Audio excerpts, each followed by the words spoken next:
APS 2025 en direct du l'APS Studio News. J'ai grand bonheur à accueillir Thierry Marchand. Bonjour Thierry. Bonjour Marc, merci de m'accueillir ce matin. Merci d'être avec nous. Alors, le syndicat des conseils en sûreté. Est-ce que d'abord je l'ai bien prononcé?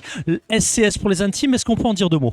Alors c'est le syndicat du conseil en sûreté. Je savais bien que j'allais dire une bêtise. Non mais c'est de façon générique, hein, nous représentons l'ensemble de la branche et d'abord je tiens à vous remercier de m'accueillir et je remercie aussi le salon APS de nous avoir offert l'opportunité de ce partenariat qui commence à être traditionnel. Alors le syndicat du conseil en sûreté, c'est le syndicat qui regroupe l'ensemble des personnes, sociétés ou personnes morales qui ont pour activité de prévenir et de protéger contre les actes de malveillance.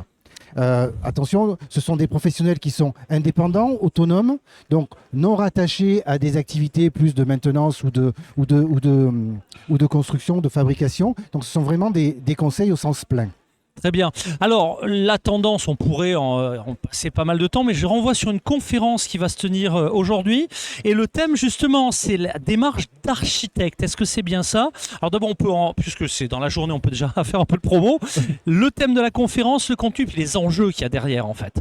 Oui, alors merci de focaliser sur cette conférence que nous allons animer ce jour, le 7 octobre, à 14h40 au salon numéro 1. Je me permets voilà, non, mais on préciser. prend date. Vous avez encore le temps de nous rejoindre sur le salon. Oui, tout à fait. Ce sera en début d'après-midi. Oui, l'idée que développe le syndicat du conseil en sûreté, c'est de montrer et d'affirmer que cette démarche d'accompagnement des sociétés, des organisations dans la lutte contre les actes qui peuvent gêner leur organisation s'apparente et se travaille comme une démarche d'architecte. Ça va de l'évaluation des besoins jusqu'au pilotage du déploiement de la politique sûreté et des moyens de sûreté définis dans le cadre d'une conception, d'une réalisation, d'un accompagnement dans le cadre d'un pilotage. Donc on a vraiment toutes les phases de l'architecture, de construction d'une véritable œuvre de sûreté.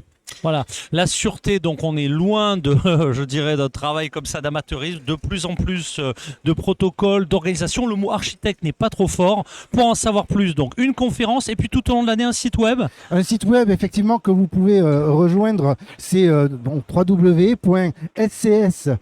sûreté.org où vous retrouverez toute notre philosophie, notre raison d'être. Hein. Vous pourrez vous renseigner sur le label que nous développons pour nos membres, un label de qualité et de performance, ainsi que la relation que nous avons avec Sinov, puisque nous sommes aujourd'hui membres de Sinov, qui est la fédération qui représente les activités de conseil dans la convention collective des bureaux et études techniques. Eh bien, un grand merci pour ces premiers éclairages. Thierry, vous êtes ici chez vous, sur le APS Studio News. Vous revenez quand vous voulez pour de l'actu, pour nous présenter vos champions, les membres de votre syndicat. S'ils innovent, s'ils sont inspirants, ramenez-les donc à la fin de la conférence. On va leur faire une petite interview. Avec plaisir. Alors, vous allez pouvoir rencontrer déjà 4 d'entre eux lors de la conférence, puisque le but, c'est pas de décliner un savoir encyclopédique, mais au contraire de présenter un savoir-faire par 4 métiers différents, en tout cas 4 activités différentes qui se regroupent autour de ce concept d'architecte de la sûreté. Merci beaucoup, Marc. Eh bien, un grand merci. Thierry Marchand de SCS.